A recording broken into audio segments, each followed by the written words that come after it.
Rafah பிரதேசத்திற்குள்ளே நுழைந்த இஸ்ரேலிய ஆக்கிரமிப்பு சிப்பாய்களுக்கும் இஸ்ரேலிய போர்த்தாங்கி வாகனங்களுக்கும் என்ன நடந்தது? ரஃபாவினுடைய குடியிருப்பு பிரதேசங்களுக்குள் அவர்களால் நுழைய முடிந்ததா? காசாவிற்கும் எகிப்திற்கும் இடைப்பட்ட பிரதேசமான பிலடெல்பியா எல்லை பிரதேசத்தினை கைப்பற்றிய இஸ்ரேலிய ஆக்கிரமிப்பு. ஏன் இந்த பிலடெல்பியா பிரதேசத்தில் பலஸ்தீனிய போராளிகள் எந்த விதமான தாக்குதல்களையும் மேற்கொண்டிருக்கவில்லை? அதேபோன்று குறித்த எல்லை பிரதேசத்தில் எகிப்திய இராணுவத்தினர் ஏன் இஸ்ரேலிய ஆக்கிரமிப்பு இராணுவத்திற்கு எதிராக எந்த விதமான தாக்குதல்களையும் மேற்கொண்டிருக்கவில்லை? காசாவிற்கும் எகிப்திற்கும் இடைப்பட்ட பிரதேசமான எல்லை பிரதேசத்தினை கைப்பற்றுவது மிகப்பெரிய சாதனையா? ரஃபாவின் குடியிருப்பு பிரதேசங்களுக்குள்ளே நுழைந்த மெர்காவா போர்த்தாங்கி வாகனங்களை கொத்து கொத்தாக வெடிக்கச் செய்து அதனோடு இருந்த இஸ்ரேலிய ஆக்கிரமிப்பு சிப்பாய்களை கொத்து கொத்தாக காசாவின் கல்லறைகளில் புதைத்த பலஸ்தீனிய போராளிகள். குறுகிய தூர ரஜு ஏவுகணையினை களமிறக்கி இஸ்ரேலிய ஆக்கிரமிப்பின் கவச படையணியை பதம் பார்த்த அல் கஸாம் படையினர். தாக்குதல்களை அதிகப்படுத்திய யமன் ஹவுதி இராணுவத்தினரும் ஹிஸ்புல்லா இராணுவத்தினரும் ஈராக் இராணுவ கூட்டமைப்பினரும்.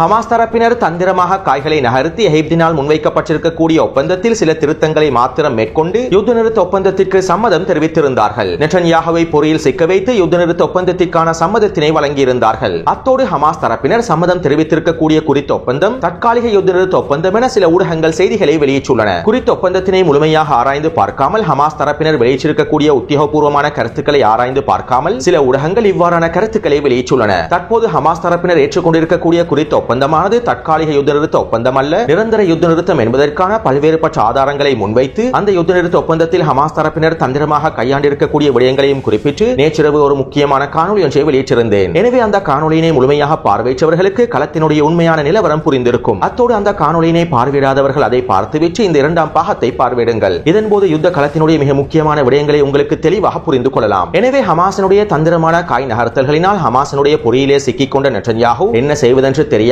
ரஃபா பிரதேசத்தின் மீதான தாக்குதலை ஆரம்பித்துள்ளார். மேலும் இந்த தாக்குதல் ஒட்டுமொத்த ரஃபா பிரதேசத்தையும் கைப்பற்றுவதற்கான தாக்குதல் அல்ல, ரஃபாவினுடைய கிழக்கு பிரதேசத்தினூடாக ஆரம்பிக்கப்பட்டிருக்கக்கூடிய ஒரு வரையறுக்கப்பட்ட தாக்குதலாகும். இவை தொடர்பாக இஸ்ரேலிய ஆக்கிரமிப்பு உத்தியோகபூர்வமாக ஒரு வரைபடத்தையும் வெளியிட்டிருந்தது. குறித்த வரைபடத்திலே சிவப்பு நிறத்தினால் காண்பிக்கப்பட்டிருக்கக்கூடிய ரஃபாவினுடைய கிழக்கு பகுதிகளை கைப்பற்றுவதற்காகத்தான் இந்த வரையறுக்கப்பட்ட தாக்குதல் ஆரம்பிக்கப்பட்டிருப்பதாகவும் நேற்றைக்கு முன்தினம் இஸ்ரேலிய ஆக்கிரமிப்பு இனப்படுகொலை இராணுவம் அறிவித்திருந்தது. அத்தோடு ரஃபா பிரதேசத்தின் மீதான இந்த வரையறுக்கப்பட்ட தாக்குதல் ஹமாஸ் தரப்பினர் மீது அழுத்தம் வழங்குவதற்காகவே மேற்கொள்ளப்பட்டிருப்பதாகவும் இஸ்ரேலிய ஆக்கிரமிப்பு இராணுவம் அறிவித்துள்ளது. ஹமாஸ் தரப்பினர் யுத்த நிறுத்த ஒப்பந்தத்திற்கு சம்மதம் வழங்கியதற்கு பிறகு ஹமாஸுக்கு அழுத்தம் வழங்குவதற்காக குறித்த வரையறுக்கப்பட்ட தாக்குதல் மேற்கொள்ளப்பட்டிருப்பதாக இஸ்ரேலிய ஆக்கிரமிப்பு இராணுவம் குறிப்பிட்டிருப்பது ஒரு வேடிக்கையான விடயமாகும். இதிலிருந்து பொறியிலே சிக்கிய நெட்டன்யாகு என்ன செய்வதென்று தெரியாமல் தன்னுடைய வெற்றியினை காண்பிக்க வேண்டும் என்பதற்காகவே ரஃபா பிரதேசத்தின் மீது இந்த வரையறுக்கப்பட்ட தாக்குதலை ஆரம்பித்துள்ளார் என்பதனை எங்களுக்கு தெளிவாக புரிந்து கொள்ளலாம். எனவே ஹமாஸ் தரப்பினர் யுத்த நிறுத்த ஒப்பந்தத்திற்கு சம்மதம் தெரிவித்ததற்கு பிறகு நேற்று காலை வேளையில் இஸ்ரேலிய ஆக்கிரமிப்பு ரஃபா பிரதேசத்தின் மீதான வரையறுக்கப்பட்ட தாக்குதல்களை ஆரம்பித்திருந்தது. அத்தோடு இஸ்ரேலிய ஆக்கிரமிப்பு படைகள் நேற்று மாலை வேளையில் காசாவிற்கும் எகிப்திற்கும் இடைப்பட்ட எல்லை பிரதேசமான பிலடெல்பியா பிரதேசத்தினை முழுமையாக கைப்பற்றினார்கள். இவ்வாறு இஸ்ரேலிய ஆக்கிரமிப்பு பிலடெல்பியா பிரதேசத்தினை கைப்பற்றிய செய்தியை தான் அதிகளவான ஊடகங்கள் மிகைப்படுத்தி வெளியிட்டிருந்தன.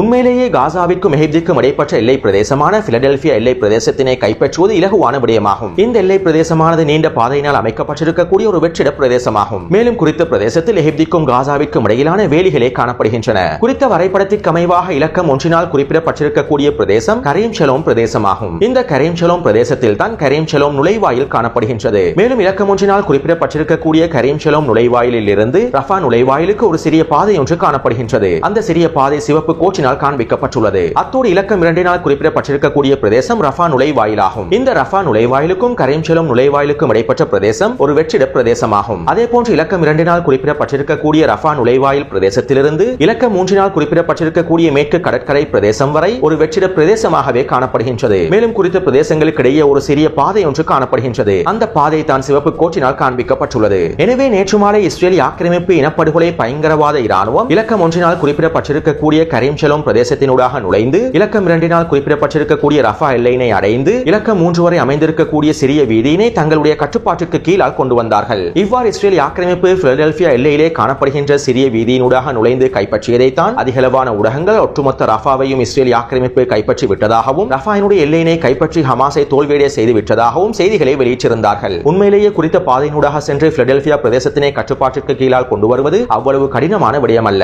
அத்தோடு குறித்த பிரதேசம் எந்தவிதமான கட்டிடங்களும் இல்லாத வெற்றிட பிரதேசம் என்பதனாலும் குறித்த பிரதேசம் எகிப்தினுடைய எல்லை பிரதேசம் என்பதனாலும் பலஸ்தீனிய போராளிகள் குறித்த பகுதியிலே எந்தவிதமான தாக்குதல்களையும் மேற்கொள்ளவில்லை. இஸ்ரேல் ஆக்கிரமிப்பு போர்த்தாங்கி வாகனங்கள் குறித்த எல்லை பாதையினூடாக செல்லும் போது பலஸ்தீனிய உடடுக்கு போராளிகள் எந்தவிதமான தாக்குதல்களையும் மேற்கொள்ளவில்லை. இதனால் தான் இஸ்ரேல் ஆக்கிரமிப்பு பிலடெல்பியா எல்லை பிரதேசத்தினை இலகுவாக தங்களுடைய கட்டுப்பாட்டுக்கு கீழால் கொண்டு வந்தார்கள். உண்மையிலேயே குறித்த பிரதேசத்தினூடாக இஸ்ரேல் ஆக்கிரமிப்பு சிப்பாய்களும் போர்த்தாங்கி வாகனங்களும் நுழையும் போது எகிப்திய இராணுவத்தினரை இஸ்ரேல் ஆக்கிரமிப்புக்கு எதிராக தாக்குதல்களை மேற்கொண்டிருக்க வேண்டும். காசாவிற்கும் எகிப்துக்கும் இடையிலான எல்லை பிரதேசத்திற்குள்ளே இஸ்ரேல் ஆக்கிரமிப்பு சிப்பாய்களும் போர்த்தாங்கி வாகனங்களும் நுழைவது எகிப்தினுடைய இறையாண்மையை பாதிக்கக்கூடிய விடயமாகும். எனவே இந்த சந்தர்ப்பத்தில் எகிப்திய இராணுவத்தினரை இஸ்ரேல் ஆக்கிரமிப்பு சிப்பாய்களை எதிர்த்து தாக்குதல்களை மேற்கொண்டிருக்க வேண்டும். மேலும் குறித்த பிலடெல்பியா எல்லை பிரதேசம் தொடர்பாக ஒரு ஒப்பந்தம் ஒன்று மேற்கொள்ளப்பட்டுள்ளது. 1979 ஆண்டு எகிப்திற்கும் இஸ்ரேலுக்கும் இடையிலே மேற்கொள்ளப்பட்ட சமாதான உடன்படிக்கையின் போதே இந்த ஒப்பந்தம் இரு தரப்பினருக்கும் இடையில் கைச்சாத்திடப்பட்டது. இதனை கேம்ப் டேவிட் ஒப்பந்தம் என்றும் அழைப்பார்கள். எனவே 1979 ஆண்டு எகிப்திற்கும் இஸ்ரேல் ஆக்கிரமிப்புக்கும் இடையிலே மேற்கொள்ளப்பட்ட கேம்ப் டேவிட் ஒப்பந்தத்திற்கு அடிப்படையில் பிலடெல்பியா எல்லை பிரதேசத்திற்குள்ளே இஸ்ரேல் ஆக்கிரமிப்பு சிப்பாய்களாலும் போர்த்தாங்கி வாகனங்களாலும் நுழையவே முடியாது. குறித்த பிரதேசத்தில் இஸ்ரேல் ஆக்கிரமிப்பு ராணுவத்தின் எந்தவிதமான இராணுவ நடவடிக்கைகளையும் மேற்கொள்ள முடியாது. எனவே தற்போது இஸ்ரேல் ஆக்கிரமிப்பு குறித்த ஒப்பந்தத்தினை மீறிதான் பிலடெல்பியா பிரதேசத்தில் நிலை கொண்டுள்ளது. அதே நேரம் கடந்த 5 மாதங்களுக்கு முன்பு குறித்த ஒப்பந்தத்தினை மீறி இஸ்ரேல் ஆக்கிரமிப்பு செயற்படுமாக இருந்தால் நாங்கள் இஸ்ரேல் ஆக்கிரமிப்புக்கு எதிராக போரை ஆரம்பிப்போம் என எகிப்திய தரப்பினர் அறிவித்திருந்தார்கள். ஆனால் தற்போது இஸ்ரேல் ஆக்கிரமிப்பு குறித்த ஒப்பந்தத்தினை மீறி இராணுவ நடவடிக்கைகளை மேற்கொண்டிருக்கின்ற போதிலும் இஸ்ரேல் ஆக்கிரமிப்புக்கு எதிராக எந்தவிதமான இராணுவ நடவடிக்கைகளையும் மேற்கொள்ளவில்லை. இருப்பினும் எகிப்திய தரப்பினர் ரஃபா பிரதேசத்தினூடான எல்லையையும் திறக்கவில்லை. இதனால் ரஃபா நுழைவாயிலை இஸ்ரேல் ஆக்கிரமிப்பினால் கட்டுப்படுத்த முடியவில்லை. எனவே இஸ்ரேல் ஆக்கிரமிப்பு தரப்பினர் எகிப்திற்கும் காசாவுக்கும் இடைப்பட்ட எல்லை பிரதேசமான பிலடெல்பியா பிரதேசத்தினை கைப்பற்றியுள்ளார்கள் என்று எங்களால் குறிப்பிட முடியாது. குறித்த பிரதேசத்தினூடாக செல்லக்கூடிய சிறிய பாதையிலே இஸ்ரேல் ஆக்கிரமிப்பு போர்த்தாங்கி வாகனங்கள் அணிவகுப்பு ஒன்றை மேற்கொண்டுள்ளது. மேலும் இஸ்ரேல் ஆக்கிரமிப்பு ராணுவம் குறித்த பாதையினூடாக செல்லக்கூடிய காணொலிகளையும் வெளியிட்டுள்ளார்கள். இதைத்தான் பல ஊடகங்கள் பிலடெல்பியா பிரதேசத்தினை ரஃபா பிரதேசத்தினை இஸ்ரேல் ஆக்கிரமிப்பு முழுமையாக கைப்பற்றி விட்டது என்றும் ரஃபா பிரதேசத்திலே ஹமாஸ் தரப்பினரை இஸ்ரேல் ஆக்கிரமிப்பு முழுமையாக அளித்து விட்டது என்றும் மிகைப்படுத்தப்பட்ட செய்திகளை வெளியிட்டிருந்தார்கள்.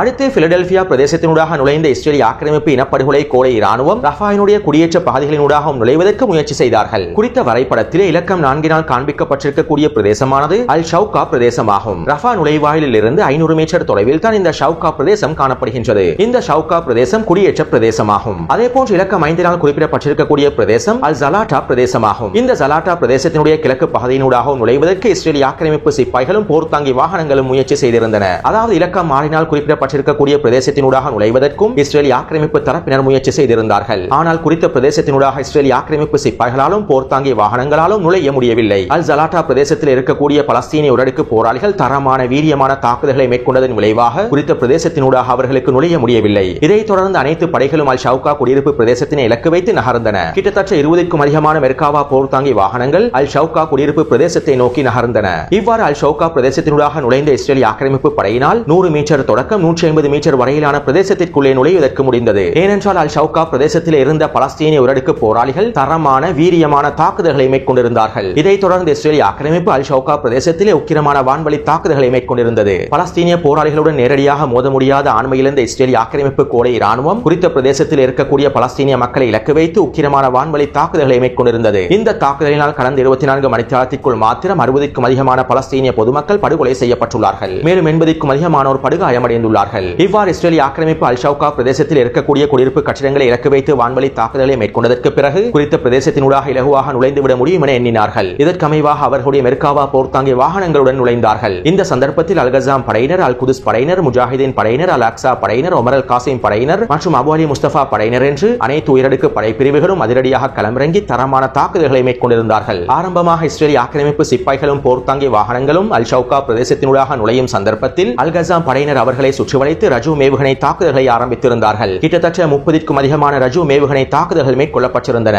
நேற்றைக்கு முன்தினம் கரீம் ஷலோம் பிரதேசத்தினை இலக்கு வைத்தும் இந்த ரஜு மேவுகணை தாக்குதலை தான் மேற்கொண்டிருந்தார்கள். இந்த தாக்குதலினால் 15க்கும் அதிகமான இஸ்ரேல் ஆக்கிரமிப்பு சிப்பாய்கள் கொத்தாக அளிக்கப்பட்டிருந்தார்கள். மேலும் அக்டோபர் 7ஆம் தேதிக்கு பிறகு அல் கஸாம் படையினர் இந்த ரஜு மேவுகணையினை 5 சந்தர்ப்பங்களில் மாத்திரமே பயன்படுத்தியுள்ளார்கள். கடந்த மே மாதம் 1ஆம் தேதியிலிருந்து தான் தொடர்ச்சியாக பயன்படுத்துவதற்கு ஆரம்பித்துள்ளார்கள். இந்த ரஜு ஏவுகணையானது குறுகிய தூர ஏவுகணையாகும். 5 கிலோமீட்டர் தொடக்கம் 20 கிலோமீட்டர் வரையில் சென்று தாக்கக்கூடியது கூடியதாகும். அத்தோடு இந்த ரஜூம் ஏவுகணை 18 கிலோகிராம் நிறையுடையதாகும். மேலும் இந்த ரஜூம் ஏவுகணை அதிகளவான தாக்கத்தையும் பாதிப்பையும் ஏற்படுத்தக்கூடிய ஏவுகணையாகும். எனவே இதற்கமைவாகத்தான் அதிகளவான தாக்கத்தினையும் சேதத்தினையும் ஏற்படுத்துவதற்காக அல்கசாம் படையினர் இஸ்ரேலிய ஆக்கிரமிப்பு சிப்பாய்களையும் போர்த்தாங்கி வாகனங்களையும் இலக்கு வைத்து 30க்கும் அதிகமான ரஜூம் ஏவுகணை தாக்குதல்களை மேற்கொண்டிருந்தார்கள். இந்த தாக்குதலினால் பல இஸ்ரேலிய ஆக்கிரமிப்பு சிப்பாய்கள் கொத்து கொத்தாக அளிக்கப்பட்டுள்ளார்கள். மேலும் இஸ்ரேலிய போர்த்தாங்கி வாகனங்களும் சிதைக்கப்பட்டுள்ளன. அத்தோடு இந்த ரஜூம் ஏவுகணை தாக்குதலை தொடர்ந்து குறித்த பிரதேசத்தில் அல்கசாம் படையினுடைய உயரடுக்கு போராளிகள் அதிரடியாக களமிறங்கினார்கள். இஸ்ரேலிய ஆக்கிரமிப்பு சிப்பாய்களுடன் துப்பாக்கிச் சூட்டு மோதலை ஆரம்பித்தார்கள். கிட்டத்தட்ட 3 மணித்தியாலத்திற்கும் அதிகமாக இயந்திர துப்பாக்கிச் சூட்டு தாக்குதல்களையும் ஸ்னைப்பர் தாக்குதல்களையும் மேற்கொண்டிருந்தார்கள். இதைத் தொடர்ந்து அல்கசாம் படையினர் யாசின் ஏவுகணை மூலமாக ஒரு மெர்காவா போர்த்தாங்கி வாகனத்தை வெடிக்கச் செய்துள்ளார்கள். மேலும் இந்த மெர்காவா போர்த்தாங்கி வாகனத்துக்குள்ளே இருந்த இஸ்ரேலிய ஆக்கிரமிப்பு சிப்பாய்களும் அதனோடு பயணித்த இஸ்ரேலிய ஆக்கிரமிப்பு சிப்பாய்களும் கொத்தாக வெடித்து சிதறியுள்ளார்கள். அன்னளவாக குறித்த தாக்குதலில் 5க்கும் அதிகமான இஸ்ரேலிய ஆக்கிரமிப்பு சிப்பாய்கள் அளிக்கப்பட்டுள்ளார்கள். இதைத் தொடர்ந்து அல் குதுஸ் படையினுடைய உயரடுக்கு போராளிகளும் குறித்த பிரதேசத்திலே களமிறங்கி அதிரடியான துப்பாக்கிச் சூட்டு தாக்குதல்களை ஆரம்பித்துள்ளார்கள். மேலும் குறித்த பிரதேசத்திலிருந்து அல் குதுஸ் படையினர் மோட்டார் குண்டு தாக்குதல்களை மேற்கொண்டுள்ளார்கள். அது மட்டுமல்லாமல் அல் குதுஸ் படையினுடைய குறித்த அதிரடியான மோட்டார் குண்டு தாக்குதலை தொடர்ந்து இஸ்ரேலிய ஆக்கிரமிப்பு சிப்பாய்கள் முன்னோக்கி நகர்வதை நிறுத்திவிட்டார்கள். அல் ஷூகா பிரதேசத்தின் 100 மீட்டர் தூரத்திலேயே இஸ்ரேலிய ஆக்கிரமிப்பு சிப்பாய்கள் நிலை கொண்டு விட்டார்கள். இவ்வாறு இஸ்ரேலிய ஆக்கிரமிப்பு சிப்பாய்கள் 100 மீட்டர் தூரத்தில் நிலை கொண்டதற்கு பிறகு அல் அக்ஸா படையினரும் முஜாஹிதீன் படையினரும் ஒமர் அல் காசிம் படையினரும் அபு அலி முஸ்தபா படையினரும் இவர்களை சுற்றி வளைத்து மோட்டார் குண்டு தாக்குதல்களையும் கவச எதிர்ப்பு ஏவுகணை தாக்குதல்களையும் மேற்கொண்டிருந்தார்கள். மேலும் அல் அக்ஸா படையினர் ஆசிப் வெடிகுண்டினை களமிறக்கி 2 மெர்காவா போர்த்தாங்கி வாகனங்களையும் சிதைத்துள்ளார்கள். அத்தோடு குறித்த வாகனத்துடன் இருந்த இஸ்ரேலிய ஆக்கிரமிப்பு சிப்பாய்களையும் வெடித்து சிதற வைத்துள்ளார்கள். இதைத் தொடர்ந்து முஜாஹிதீன் படையினரும் ஒமர் அல் காசிம் படையினரும் B7 கவச எதிர்ப்பு ஏவுகணையினை களமிறக்கி 2 புல்டோசர் வண்டிகளை கொத்தாக அளித்துள்ளார்கள். மேலும் 2 புல்டோசர் வண்டிகளுக்கு உள்ளே இருந்த 4 இஸ்ரேலிய ஆக்கிரமிப்பு சிப்பாய்களும் முழுமையாக வெடித்து சிதறியுள்ளார்கள். எனவே பலஸ்தீனிய போராளிகள் தொடர்ச்சியான தரமான வீரியமான தாக்குதல்களை மேற்கொண்டதன் விளைவாக இஸ்ரேலிய ஆக்கிரமிப்பு சிப்பாய்களினாலும் போர்த்தாங்கி வாகனங்களினாலும் அல் ஷவுகா பிரதேசத்திற்குள்ளே முழுமையாக ஊடுருவ முடியவில்லை. இஸ்ரேலிய ஆக்கிரமிப்பு இனப்படுகொலை இராணுவம் 100 மீட்டர் தூரத்திற்குள்ளேயே முழுமையாக முடங்கிவிட்டது. அத்தோடு இந்த தகவல்கள் நேற்று காலையிலிருந்து அதிகாலை வரை கிடைக்கப்பெற்ற தகவல்களாகும். மேலும் குறித்த பிரதேசத்திலே இதைவிட அதிகமான தாக்குதல்கள் மேற்கொள்ளப்பட்டுள்ளன. இவை தொடர்பான தகவல்கள் இன்னும் வெளியிடப்படவில்லை. எனவே கிடைக்கப்பெற்ற தகவல்களுக்கு அமைவாக 5க்கும் அதிகமான மெர்காவா போர்த்தாங்கி வாகனங்களும் 2 புல்டோசர் வண்டிகளும் 20க்கும் அதிகமான இஸ்ரேலிய ஆக்கிரமிப்பு சிப்பாய்களும் கொத்தாக அளிக்கப்பட்டுள்ளார்கள். எனவே ரஃபா பிரதேசத்தினூடாக இஸ்ரேலிய ஆக்கிரமிப்பு ஆரம்பித்த வரையறுக்கப்பட்ட தாக்குதலில் அவர்களால் குடியிருப்பு பிரதேசங்களை நோக்கி ஊடுருவ முடியவில்லை.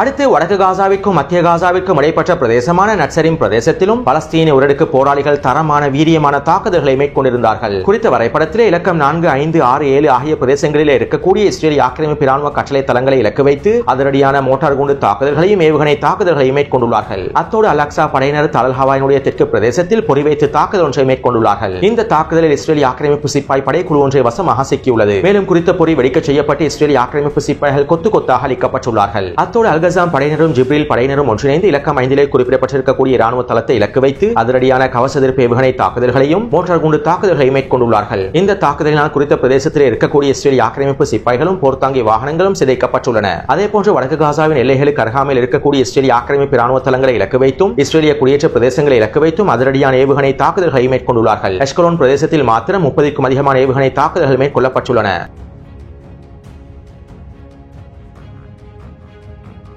நேற்று காலை ரஃபா பிரதேசத்தில் இஸ்ரேலிய ஆக்கிரமிப்பு வரையறுக்கப்பட்ட தரைவழி தாக்குதலையும் உக்கிரமான வான்வழி தாக்குதலையும் ஆரம்பித்ததை தொடர்ந்து ஹிஸ்புல்லா ராணுவத்தினர் அவர்களுடைய தாக்குதல் எண்ணிக்கையும் வீரியத்தையும் அதிகப்படுத்தியுள்ளார்கள். இதற்கமைவாக ஹிஸ்புல்லா ராணுவத்தினர் ஏவுகணைகள் மூலமாகவும் ட்ரோன்கள் மூலமாகவும் தரமான தாக்குதல்களை மேற்கொண்டிருந்தார்கள். இந்த தாக்குதலினால் ஆக்கிரமிக்கப்பட்ட வடக்கு இஸ்ரேலின் பல பிரதேசங்கள் பற்றி எறிந்தன. மேற்கு பிரதேசத்தில் இருக்கக்கூடிய 3 இஸ்ரேலிய ஆக்கிரமிப்பு ராணுவ தளங்களை இலக்கு வைத்து 6க்கும் அதிகமான ட்ரோன் தாக்குதலை ஹிஸ்புல்லா ராணுவத்தினர் மேற்கொண்டிருந்தார்கள். இந்த ட்ரோன் தாக்குதலினால் குறித்த ராணுவ கட்டளை தளங்கள் சிதைவடைந்து இஸ்ரேலிய ஆக்கிரமிப்பு சிப்பாய்கள் கொத்தாக அளிக்கப்பட்டுள்ளார்கள். அதேபோன்று நஃப்டேல் பிரதேசத்திலும் ஷேபா பண்ணை பிரதேசத்திலும் நிலை கொண்டிருந்த இஸ்ரேலிய ஆக்கிரமிப்பு சிப்பாய் படைகளை இலக்கு வைத்து அதிரடியான ட்ரோன் தாக்குதல்களை மேற்கொண்டுள்ளார்கள். இந்த தாக்குதலினாலும் குறித்த பிரதேசத்தில் இருக்கக்கூடிய இஸ்ரேலிய ஆக்கிரமிப்பு சிப்பாய்களும் கொத்தாக அளிக்கப்பட்டுள்ளார்கள். இதைத் தொடர்ந்து ஷுட்லா பிரதேசத்தில் 2 கட்டிடங்களில் நிலை கொண்டிருந்த இஸ்ரேலிய ஆக்கிரமிப்பு சிப்பாய்களை இலக்கு வைத்து அதிரடியான கவச எதிர்ப்பு ஏவுகணை தாக்குதல்களை மேற்கொண்டுள்ளார்கள். இந்த தாக்குதலினால் 2 கட்டிடங்களும் வெடித்து சிதறி இஸ்ரேலிய ஆக்கிரமிப்பு சிப்பாய்களும் வெடித்து சிதறி இருந்தார்கள். இந்த தாக்குதலில் குறைந்தது 5க்கும் அதிகமான இஸ்ரேலிய ஆக்கிரமிப்பு சிப்பாய்கள் கொல்லப்பட்டிருக்கலாம் எனவும் தெரிவிக்கப்படுகிறது. தெரிவிக்கப்படுகின்றது. அதேபோன்று மெச்சூலா, மர்கரெட், கிரியச்சமோன் ஆகிய பிரதேசங்களை இலக்கு வைத்து 50க்கும் அதிகமான ஏவுகணை தாக்குதல்களை மேற்கொண்டிருந்தார்கள். இந்த தாக்குதலினால் குறித்த பிரதேசங்களில் இருக்கக்கூடிய 10க்கும் அதிகமான கட்டிடங்கள் தீப்பற்றி எறிந்திருந்தன.